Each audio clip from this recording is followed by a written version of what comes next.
মাত্র দুটো উপকরণ, ডিম আর বিস্কুটের গুঁড়ো বা ব্রেড ক্রাম্বস, তাই দিয়েই দুর্দান্ত একটা রেসিপি আজকে আপনাদের জন্য। নমস্কার, কুইজিনিয়া চ্যানেলের পক্ষ থেকে সকলকে জানাই সাদর আমন্ত্রণ। আমাদের সবার চ্যানেল কুইজিনিয়াকে সাবস্ক্রাইব করে পাশে থাকা বেল বাটন আর অল আইকন প্রেস করে রাখলেই সব নতুন ভিডিও নোটিফিকেশন আপলোড হওয়া মাত্র আপনাদের সবার কাছে পৌঁছে যাবে। আজকে আমি নিয়ে এসেছি ডিম দিয়ে একটা দুর্দান্ত স্বাদের রেসিপি, যেটা আপনারা একটা খেলে ঠিক মনটা ভরবে না। উপকরণ কিছুই নয়, ডিম এবং ব্রেড ক্রাম্বস, বাস। আর তাই দিয়েই দারুণ লোভনীয়, বাচ্চা থেকে বড় সকলের পছন্দসই এই রেসিপিটি ট্রাই না করলেই নয়। এখানে আমরা একটা থালার মধ্যে নিয়ে নিয়েছি কিছুটা পরিমাণ ব্রেড ক্রাম্বস। ব্রেড ক্রাম্বসগুলোকে আমরা যতটা সম্ভব ছড়িয়ে রেখেছি। তারপর একটা ডিম আমি নিয়ে নিয়েছি মাঝারি সাইজের, আর ডিমটাকে আমরা খুব সাবধানে কিন্তু এখানে দিলাম। খেয়াল রাখতে হবে ডিমের কুসুমটা যেন ঘেটে না যায়। ডিমটা আমরা দিয়ে দিলাম এইভাবে।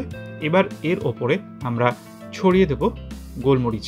আমি কিন্তু ফ্রেশলি ক্রাশড ব্ল্যাক পেপার সেটা ইউজ করছি। আপনারা চাইলে যে বাজারে প্যাকেটে গোলমরিচ গুঁড়ো পাওয়া যায় সেটাও ব্যবহার করতে পারেন। তারপর এর ওপরে আমরা ছড়িয়ে দিচ্ছি স্বাদ অনুযায়ী নুন।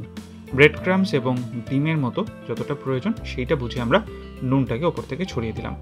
রেসিপিটাকে নিয়ে এগিয়ে যাব, তার আগে মনে করিয়ে দিই আমার নতুন চ্যানেল লাইফ ইজ প্রেশাস, যেখানে জীবনের নানা দিক নিয়ে আমি আপনাদের সাথে আলোচনা করি। চ্যানেলটাকে সাবস্ক্রাইব করতে আজকের ভিডিও ডেসক্রিপশন বক্সে দেওয়া লিঙ্কটা প্লিজ চেক করে নেবেন। আর যদি ভিডিওগুলো ভালো লাগে লাইক শেয়ার কমেন্ট করতে ভুলবেন না যেন। ফিরে আসা যাক রেসিপিতে। এরপর আমরা হাত দিয়ে আরও কিছুটা ব্রেড ক্রাম্বস ডিমের ওপর দিয়ে ছড়িয়ে দিচ্ছি, যাতে ডিমটা সম্পূর্ণভাবে এই ব্রেড ক্রাম্বস দিয়ে ঢেকে যায়। এই কাজটা কিন্তু খুব ভালোভাবে করতে হবে। দেখতে হবে যেন কোথাও ডিম না দেখা যায়। একদম সম্পূর্ণ ওপর দিয়ে কিন্তু আমরা এরকমভাবে হাত দিয়ে দিয়ে এটাকে ছড়িয়ে দিলাম। আর তারপর এটাকে মিনিট 5 এরকমভাবেই রেখে দিন। 5 মিনিট হয়ে গেছে। আমরা একটা প্যান নিয়ে নিয়েছি, একটু ছড়ানো জায়গাতে করার চেষ্টা করবেন। সাদা তেল গরম করেছি।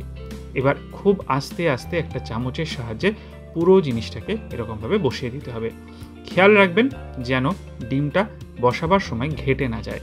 হয়ে যাওয়ার পর চামচের সাহায্যে ঠিক এরকমভাবে ব্রেড ক্রাম্বসগুলোকে একটা জায়গায় জড়ো করে দেবেন, যাতে ডিমের সাথে ওগুলো সব লেগে থাকে। তারপর এটাকে মিডিয়াম ফ্লেমে আমরা কিন্তু হতে দেবো। মোটামুটি একটা পিঠ মিডিয়াম ফ্লেমে 1.5 থেকে 2 মিনিট সময় নিয়ে একটু ভাজতে দেবেন। ভাজা হয়ে যাওয়ার টাইমে কি করবেন, একটা খুন্তির সাহায্যে একটু সব দিক দিয়ে চেপে চেপে দেবেন, যাতে এটা একটা টোটাল জিনিসটা যেন একটা সলিড আকার ফর্ম করে। 2 মিনিট মতো হয়ে গেছে। এবার আমি এটাকে সন্তর্পণে উল্টে দিলাম। দেখুন, এটা কিন্তু খুব সুন্দরভাবে উল্টে গেল। উল্টে দেওয়ার পর এই পিঠটাও ঠিক একইভাবে মিনিট 2 সময় নিয়ে আমরা একটু ভেজে নেব। আরেকটু করা চাইলে আরেকবার এটাকে সন্তর্পণে উঠিয়ে দেবেন। ঠিক এই পদ্ধতিটা আমি এখানে কিন্তু দুবার করে করেছি।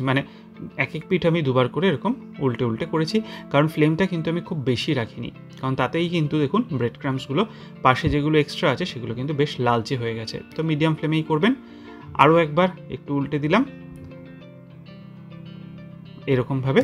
ব্যাস, এটা কিন্তু দেখুন একদম হয়ে গেছে ভালো। খুব সুন্দর একটা গন্ধ এবং খুব সুন্দর খেতে। আর এটার নাম কি? এটার নাম হচ্ছে এগ কাটলেট। বাড়িতে অতি অবশ্যই বানিয়ে ফেলুন আর কমেন্টে জানান খেয়ে কেমন লাগলো। ভালো লাগলে লাইক শেয়ার করতে ভুলবেন না যেন।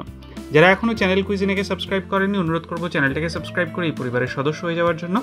লাইফ ইজ প্রেশাস গল্পের শিকালিকাল চ্যানেল দুটিকে সাবস্ক্রাইব করতে আজকের ভিডিও ডেসক্রিপশন বক্সের লিঙ্কগুলো প্লিজ চেক করে নেবেন। সবাই ভালো থাকবেন, সুস্থ থাকবেন। দেখা হবে পরের রেসিপি নিয়ে। আজ তাহলে এ পর্যন্তই। নমস্কার।